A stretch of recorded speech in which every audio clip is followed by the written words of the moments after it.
Every time Wuthering Waves in Genshin Impact comes up, the same argument gets thrown around. If Wuthering Waves is so good, why does it make less money than Genshin? And on the surface, this sounds reasonable. The customer votes with their wallet. It is the market that decides the quality of a game, not your opinion. And the market has decided that Genshin is the better game. It's official. Wuthering Waves is a worse game than Genshin Impact.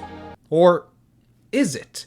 Let's talk about it. This video isn't about which game has better combat, better characters, or better quality of life. And it's definitely not a gacha war. I play both games, and if you're here to scream about which fandom is better, you're in the wrong place. What this video is actually about is an analysis on why Wuthering Waves makes less money, and why that fact has almost nothing to do with game quality. Let's get right into it. The first reason it makes less money is the availability of sequences/constellations in the shop. This is a big one. In Wuthering Waves, you could directly purchase up to 2 sequences from a character in the shop. Each sequence costs around 45 pulls worth of currency.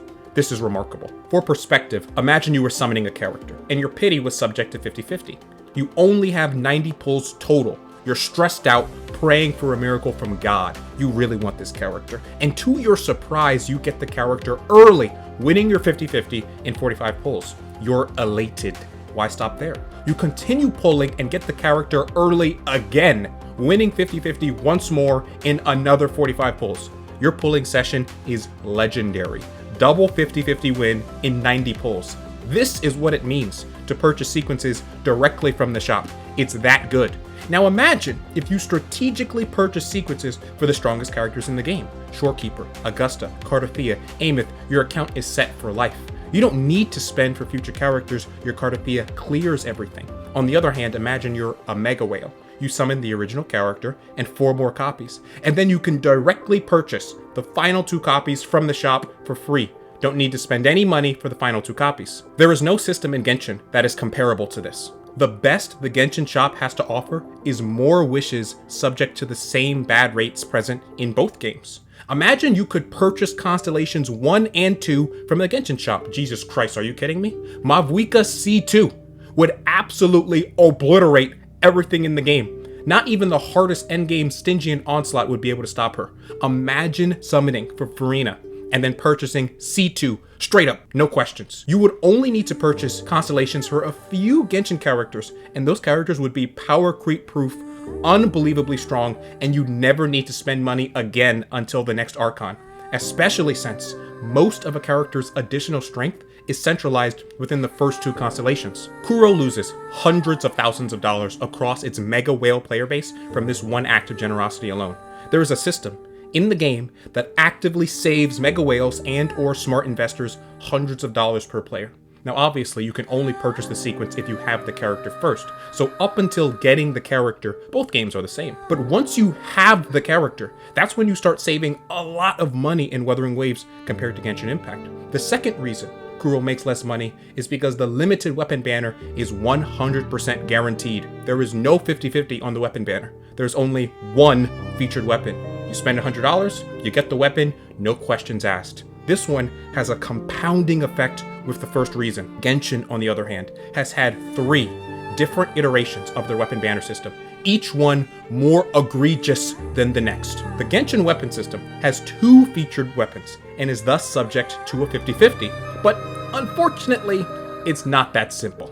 The first iteration of the weapon banner system in Genshin had no guarantee for one featured weapon over the other. On your first pity, you had a 37% chance to get either featured and a 25% chance to get a non-featured weapon. On the second pity, you had a guarantee to get one of the featured weapons. The reason I described it this way is because that's how it was described in the game. A guarantee to get one of the featured weapons? What? So it's a 50-50. That means you can theoretically keep hitting pity and never get one of the featured weapons.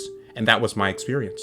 In 2021, I dropped $500 to get a Staff of Homa for Hu Tao. I never got it.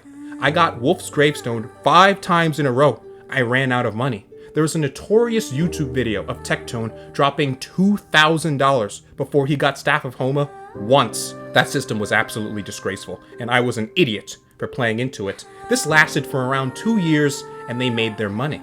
Then they changed it for the first time. The Genshin weapon banner has gone through 2 changes. The first change gave a guarantee.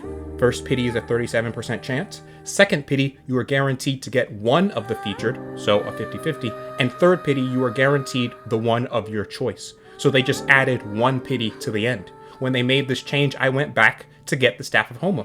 I lost a 37% chance and 50-50 again. So that's 7 losses in a row. I dropped another $200. And then I finally got a Staff of Homa 2 years later for a final price tag of $700. This lasted a few more years until they changed it again. Now, the first pity is a 37% chance, and the second pity guarantees the one of your choice. This slow improvement was literally engineered to make the most amount of money and move on to the better system just until players reach their breaking point in the previous one. I would like to remind you that Wuthering Waves has had a 100% guarantee from launch. Now, combine sequences in the shop with a guaranteed weapon banner. You can get a Sequence 2 signature weapon character in Wuthering Waves for pennies compared to a Genshin character. You're able to purchase super strong Wuwa characters for a fraction of the cost. Isn't it ridiculous that people have the audacity to say Genshin is better than Wuthering Waves based on its revenue, but they never talk about these systems? What's so shocking is that just comparing the systems between the two games makes it sound like I'm hating on Genshin. For the record, I like Genshin and still play it to this day. In fact, I like Genshin's music more than Wuthering Waves' music and use it more often in my videos, but that's beside the point. The third reason Wuwa makes less money is because of the standard banner. Wuthering Waves split the standard banner between characters and weapons. There's a character-only standard banner and a weapon-only standard banner. A novel idea indeed. The character standard banner is subject to 50-50. The weapon standard banner, on the other hand, allows you to target 5-star weapons directly. This is incredible. No 50-50, 100% guaranteed. I want that specific standard weapon 5-star in 70 pulls. That's not all. Kuro makes a deliberate effort to make sure standard banner weapons are good options on various characters. Don't forget, Wuthering Waves limited weapons already have a 100% guarantee. Kuro has no reason to dissuade you from spending money on the limited banner. Instead of having to spend $700 or $2,000, you are guaranteed the weapon in $200 or less, depending on how many pulls you start with. So they should really be pushing the limited banner non-stop. Their system is just better, but they don't for whatever reason. Now let's compare this to the Genshin Standard banner. Genshin Standard is a dumping ground for any character or weapon Hoyo will no longer make any money on. It contains so many different items that you are tossing a 20-sided dice when you roll on it. Literally, it doesn't matter. When you are rolling on this banner, no thoughts or considerations are going through your mind. Whatever you get, it is what it is. Isn't that so terrible? There's literally a dead banner in Genshin, and Hoyo doesn't care. Without the ability to target 5-star standard banner weapons, you are more likely to spend money on the limited banner. They just need to convince a few dolphins and minnows that it's actually the more intelligent choice to target the limited banner instead. And in Hoyo's defense, it actually is the most intelligent choice because they designed it that way. The best way to get a 5-star weapon is to spend money on the limited banner, since targeting specific standard banner 5-stars is not a viable alternative. So instead, players spend thousands more on the limited weapon banner, which, I remind you, is subject to a 50-50. We are just beginning to paint the picture of the discrepancy. None of the reasons so far have had anything to do with the quality of the game. The fourth reason Wuwa makes less money is because of 4-stars. 4-stars make so much money in Genshin, obviously not as much as 5-stars, and not immediately. Here's how 4-stars make money. Basically, people are dumb, me included, and they'll try to get a specific 4-star on a banner despite the fact that Genshin has no way to guarantee a specific 4-star character. Unfortunately for them, they get lucky and get the 5-star early while wishing. Now their pity is reset. When a new 5-star comes along that they want, they don't have enough pulls or pity to get him unless they spend money. And they never got a single copy of that 4-star, by the way. In Wuthering Waves, during the debut of every 4-star character, you can purchase them directly from the shop. If I told you that you could spend 15 pulls right now to guarantee getting a specific 4-star, you would do it without a second thought. It's not even a question. However, people don't think straight when they hear shop. Genshin also makes a lot of money on people chasing C6 4-stars. I myself spent $500 in 2021 trying to get C6 Yanfei. Yeah, a different $500. 2021 was a bad year for me, okay? And I ended up getting C2 Zhongli before her C6. I have since matured. Now, not being able to target specific 4-star characters is also a problem in Wuthering Waves.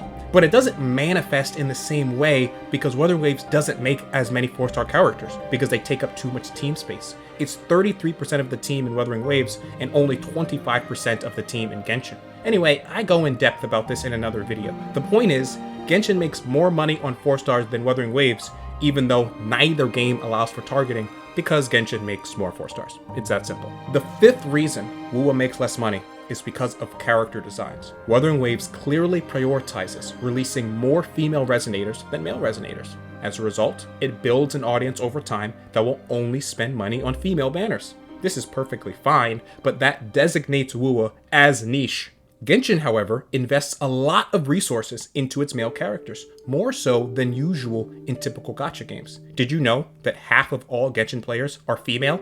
Turns out they do exist. Genshin has so many male designs, and the females are spending a lot of money on them. Not only that, but Genshin also attracted an audience of males who summon for some male characters as well, such as Zhongli or Neuvillette. WoWa has cornered itself into a box where even if it wanted to release more male characters, it couldn't. It would take a massive sales hit as they try to build a new audience base since they didn't scratch that itch at the beginning of the game. Genshin designs are a lot more mainstream, at least they used to be before Natlan. The 6th reason WoWa makes less money is because of optimization. This is actually a game-related issue. Finally, right? Wuthering Waves player retention has been declining month after month. Ever since version 2.4 and the release of Septimont, people have been playing the game less and less. This graph of recent player retention paints a completely opposite image of the state of Wuthering Waves than you would expect, considering it just won the Game Awards 2025 Player's Voice Award. You would think the game is doing fantastically, but in reality, retention has fallen off a cliff. During versions 2.4 to 2.6, the game was unplayable on mobile devices while exploring Septimont. The new region added so many small details that created massive performance issues in lower-end devices. Physics-based leaves are just one example of many that pushed out hundreds of thousands of devices. The other regions were fine and had stable FPS, but who cares? It doesn't matter how good your gameplay is or how good the story is. If people on lower-end devices can't play the new content, they'll quit the game. You'll be left with around 500,000 people with higher-end devices who can still play, singing your praises. Keep in mind that people who can no longer play for performance reasons or storage reasons don't leave and say the game is bad unless they're feeling particularly bitter. They just uninstall the game, say it was a good run, and move on with their life. This comment from my most recent video on the Game Awards showcases this exact phenomenon. In a developer interview, Kuro admitted that mobile optimization was starting to become a big problem, and they began cutting back on implementing certain ideas to preserve performance starting in version 2.7, 4 months later. Additionally, during 2.7, Kuro added an option in the settings called Auto FPS, which is an algorithm that changes your visual and FPS settings in real time as you play the game, creating a much more stable FPS experience on all devices, and has completely solved most of the FPS issues. You won't be able to play at max settings with the setting on, and your FPS might be capped at 40, but you will have a completely smooth experience. Unfortunately, the damage was already done, and the players never came back. But it stopped the bleeding. The 3.0 launch had similar woes to the previous regions. For me personally, I need to run Wuthering Waves on my laptop on turbo mode, fans blasting on medium settings to get a stable 40 FPS in Star Torch Academy. It's rough. So the less people that can actually play the game, the less they are likely to spend money. So is Wuthering Waves a worse game than Genshin Impact? No, but it is a worse business. And that distinction matters more than people realize. Wuthering Waves doesn't make less money because it's poorly designed, lacks depth, or fails to innovate. It makes less money because Kuro repeatedly chose player-friendly systems over maximum monetization, directly purchasable sequences, a 100% guaranteed weapon banner, targetable standard weapons, viable 4 stars. These are systems that save players hundreds, sometimes thousands of dollars over time. All of these are objectively good for players and objectively terrible if your goal is to extract the maximum possible revenue from whales, dolphins, and impulse spenders. Genshin, by contrast, is engineered from the ground up to monetize frustration. Its improvements over time weren't acts of generosity. They were pressure valves, released only when players hit their breaking point. The fact that it makes more money doesn't mean it's better designed. It means it's better optimized for profit. When you break it down, the difference in revenue comes from a series of deliberate design choices. Choices that make WoA a little more generous, a little more forgiving, and a little more player-friendly, but also dramatically worse at extracting money. On the flip side, Genshin Impact is one of the most surgically monetized games ever made, refined over years to squeeze value out of frustration and impatience. I can almost respect the grind. Because once you understand how these games are designed to make money, or not make money, the entire Wuthering Waves versus Genshin Impact debate starts to look very different. So the real comparison isn't which game is better. It's which game is trying to be what. Genshin wants to be a global, mass market juggernaut built to monetize every demographic. WoA chose to be generous and niche and paid for that choice in revenue and reach. Neither approach is inherently right or wrong, but pretending revenue equals quality is lazy analysis. If anything, Wuthering Waves proves an uncomfortable truth. A gacha game can be more generous, more honest, and more respectful of your wallet and still lose. And maybe that says less about Wuthering Waves and more about the genre itself.